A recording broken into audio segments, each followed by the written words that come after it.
दशमुखध्यानम् संवर्ताग्नितटित प्रदीप्त कनक प्रस्पर्धितेजोमयम्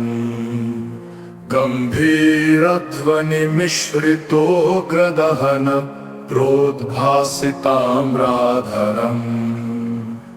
अर्धेन्दुद्युतिलोलपिङ्गलजटाभारप्रबद्धोरगम् वन्दे सिद्धसुरासुरेन्द्रनमितं पूर्वं मुखशूलिनः कालभ्रभ्रमराञ्जनद्युतिनिभं व्यावृत्तपिङ्गेक्षणम् कर्णोद्भासितभोगिमस्तकमणिप्रोद्भिन्नदंष्ट्राङ्कुरम्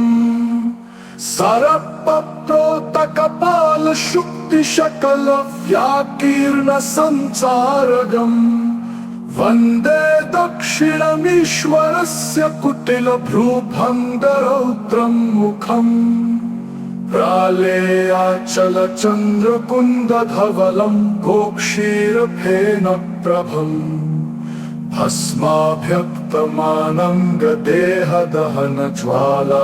भस्माभ्यक्तमानङ्गदेहदहनज्वालावलीलोचनम् ब्रह्मेन्द्रादिमरुद्गणैः स्तुतिपरैरभ्यर्चितं योगिभिः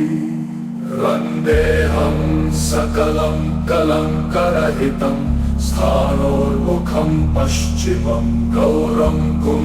कुङ्कुमपङ्किलं सुतिलकम् व्यापाण्डुगण्डस्थलम् भ्रूवीक्षेपकटाक्षवीक्षणलसत्सक्तकर्णोत्पलम् स्निग्धं बिम्बफलाधरप्रहसितं नीलालकालङ्कृतम् वन्दे पूर्णशशाङ्कमण्डलनिभं वक्त्रं हरस्योत्तरम् व्यक्ताव्यक्तगुणेतरं सुविमलं षट्त्रिंशत्तत्त्वात्मकम् तस्मादुत्तरतत्त्वमक्षरमिति ध्येयं सदा योगिभिः वन्दे तामसवर्जितं त्रिनयनं सूक्ष्मातिसूक्ष्मात् परम् शान्तं पञ्चममीश्वरस्य वदनं खव्यापितेजोमयम्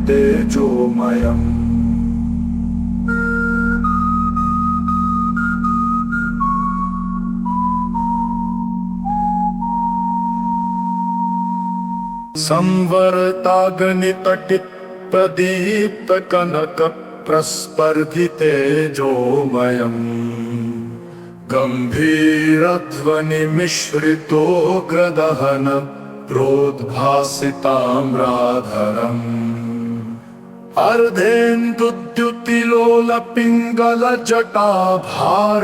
अर्धेन्दुद्युतिलोलपिङ्गलजटाभारप्रबद्धोरगम् वन्दे सिद्धसुरासुरेन्द्रनमितं पूर्वं मुखशूलिनः कालभ्रभ्रमराञ्जनद्युतिनिभं व्यावृत्तपिङ्गेक्षणम् कर्णोद्भासितभोगिमस्तकमणिप्रोद्भिन्नदंष्ट्राङ्कुरम्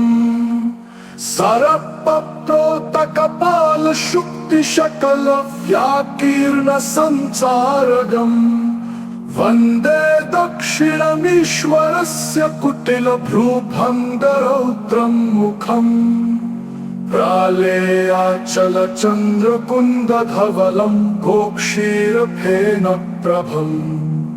भस्माभ्यक्तमानङ्गदेहदहनज्वालावलीलोचनम् ब्रह्मेन्द्रादिमरुद्गणैः स्तुतिपरैरभ्यर्चितं योगिभिः वन्देऽहं सकलं कलङ्करहितं स्थानोन्मुखं पश्चिमं गौरं कुङ्कुमपङ्किलं सुतिलकम् व्यापाण्डुगण्डस्थलम् भ्रूवीक्षेपकटाक्षवीक्षणलसत्सक्तकर्णोत्पलम् स्निग्धं बिम्बफलाधरप्रहसितं नीलालकालङ्कृतम् वन्दे पूर्णशशाङ्कमण्डलनिभं वक्त्रं हरस्योत्तरम् व्यक्ताव्यक्तगुणेतरं सुविमलं षट्त्रिंशत्तत्त्वात्मकम् तस्मादुत्तरतत्त्वमक्षरमिति ध्येयं सदा योगिभिः वन्दे तामसवर्जितं त्रिनयनं सूक्ष्मातिसूक्ष्मात् परम् शान्तं पञ्चममीश्वरस्य वदनं खव्यापि तेजोमयम्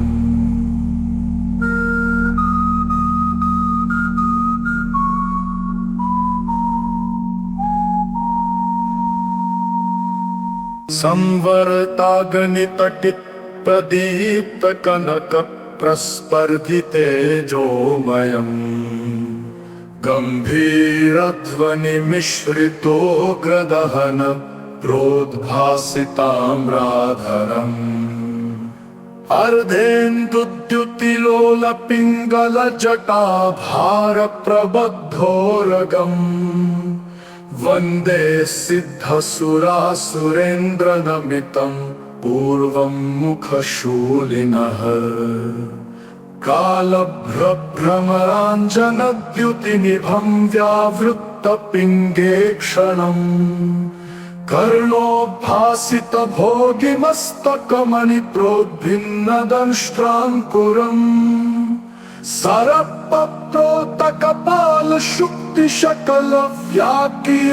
सरपप्रोतकपालशुक्तिशकलव्याकीर्णसञ्चारगम् वन्दे दक्षिणमीश्वरस्य कुटिलभ्रूभङ्गरौद्रम् मुखम् प्रालेयाचलचन्द्रकुन्दधवलम् गोक्षीरफेनप्रभम् भस्माभ्यक्तमानङ्गदेहदहनज्वालावलीलोचनम् ब्रह्मेन्द्रादिमरुद्गणैः स्तुतिपरैरभ्यर्चितं योगिभिः वन्देऽहं सकलं कलङ्करहितं स्थाणोर्मुखं पश्चिमं गौरं कुङ्कुमपङ्किलं सुतिलकम् व्यापाण्डुगण्डस्थलम् भ्रूवीक्षेपकटाक्षवीक्षणलसत्सक्तकर्णोत्पलम् स्निग्धं बिम्बफलाधरप्रहसितं नीलालकालङ्कृतम्